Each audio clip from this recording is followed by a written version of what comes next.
പ്രതിപക്ഷ നേതാവിൻ്റെ നേതൃത്വത്തിൽ ഇപ്പോഴൊരു ജാഥ പുറപ്പെട്ടിട്ടുണ്ട്. ആ ജാഥയിൽ എവിടെയും കേന്ദ്ര സർക്കാരിനെതിരായോ കേരളത്തെ ശത്രുരാജ്യമെന്ന പോലെ കണക്കാക്കുന്ന കേന്ദ്ര സർക്കാരിൻ്റെ കേരള വിരുദ്ധ നയത്തിനെതിരായോ ഒരു വാക്കുപോലും ശബ്ദിക്കുന്നില്ല, ഒരക്ഷരം ഉരിയാടുന്നില്ല. കേരളത്തെ തകർക്കാനുള്ള നീക്കം തകൃതിയായി നടക്കുമ്പോൾ മൗനം കൊണ്ടും വാക്കുകൊണ്ടും അതിനെ പിന്തുണയ്ക്കുന്ന നിലപാടാണ് കേരളത്തിലെ പ്രതിപക്ഷം സ്വീകരിച്ചിട്ടുള്ളത്.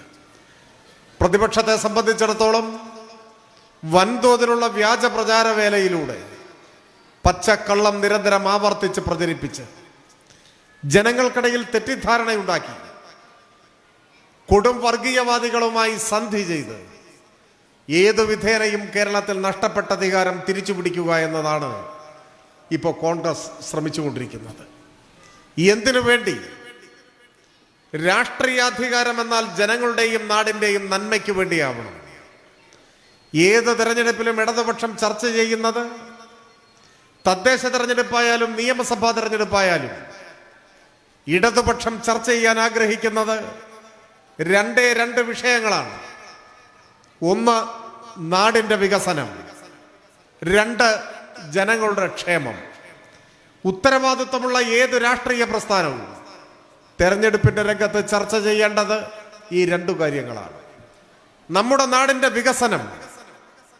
വികസന കാഴ്ചപ്പാട്, നാട്ടിൽ എന്തൊക്കെ മാറ്റമുണ്ടാക്കണം, ജനങ്ങളുടെ ജീവിതത്തിൽ അനുഭവവേദ്യമാവുന്ന ക്ഷേമ പദ്ധതികൾ, ഈ രണ്ട് കാര്യങ്ങളല്ലേ ചർച്ച ചെയ്യേണ്ടത്. എന്നാൽ തദ്ദേശ തെരഞ്ഞെടുപ്പിന്റെ ഘട്ടത്തിലോ അതിനുശേഷമോ കോൺഗ്രസിന്റെ ഏതെങ്കിലും ഒരു നേതാവ്, UDFന്റെ ഏതെങ്കിലും ഒരു നേതാവ് നാടിന്റെ വികസനത്തെക്കുറിച്ചോ ജനങ്ങളുടെ ക്ഷേമത്തെക്കുറിച്ചോ ഒരക്ഷരം മിണ്ടിയതായി നിങ്ങൾ കേട്ടിട്ടുണ്ടോ? നമ്മളെ വിമർശിക്കാനെങ്കിലും പറയണ്ടേ? അവരുടെ സങ്കല്പത്തിലെ കേരളം എന്താണ്? തങ്ങൾ കേരളത്തിൽ എന്ത് മാറ്റമുണ്ടാക്കാനാണ് ആഗ്രഹിക്കുന്നത്? വിശദീകരിക്കണ്ടേ? എന്താ സംസാരിക്കാത്തത്? ഇത്തരം കാര്യങ്ങൾ ജനങ്ങൾ ചർച്ച ചെയ്താൽ കഴിഞ്ഞ 10 കൊല്ലമായി കേരളത്തിലുണ്ടായ മാറ്റം ചർച്ച ചെയ്യപ്പെടും. അതിനു മുൻപുള്ള UDF ഗവൺമെന്റിന്റെ ഇരുളടഞ്ഞ കാലം മനുഷ്യരുടെ ഓർമ്മയിലേക്ക് വരും. അപ്പൊ അതൊന്നും വരാൻ പാടില്ല. അതുകൊണ്ടോ തദ്ദേശ തെരഞ്ഞെടുപ്പ് കാലത്തുടനീളം UDF നേതാക്കന്മാരുടെ പ്രസംഗം, പ്രസ്താവന, മുദ്രാവാക്യം, ലേഖനം, പാട്ട്, പാരടി എല്ലാം ശബരിമലയായിരുന്നില്ലേ? ശബരിമലയല്ലാതെ മറ്റൊരു വിഷയവും പറഞ്ഞിട്ടില്ല.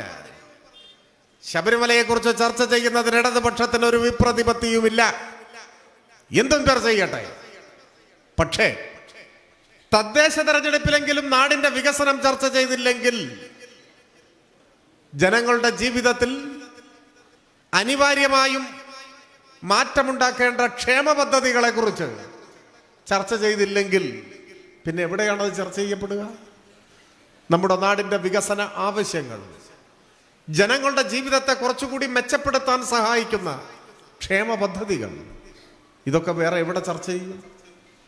പക്ഷെ ശബരിമലയെ അടിസ്ഥാനമാക്കി നമ്മുടെ നാട്ടിലെ മഹാഭൂരിപക്ഷം വരുന്ന വിശ്വാസികൾക്കിടയിൽ തെറ്റിദ്ധാരണ പരത്താൻ, തെറ്റായ ഒരു പ്രതീതി സൃഷ്ടിക്കാൻ, ഒരു പുകമറ ഉണ്ടാക്കാൻ, അങ്ങനെ വിശ്വാസ സമൂഹത്തെ വൈകാരികമായി ചൂഷണം ചെയ്യാനാണ് ശ്രമിച്ചത്.